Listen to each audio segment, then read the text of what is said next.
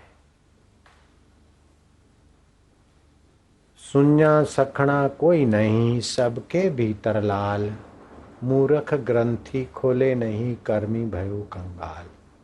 और ब्रह्म बल 3 प्रकार से जागृत होता है। जिसके अंदर श्रद्धा भक्ति है तो भावना से, जिसके पास कर्म शक्ति है तो निष्काम कर्म से, और जिसके पास विचार ज्ञान शक्ति तो ज्ञान से, अथवा तीनों से थोड़ा थोड़ा करके भी ब्रह्म बल जगाया जाता है।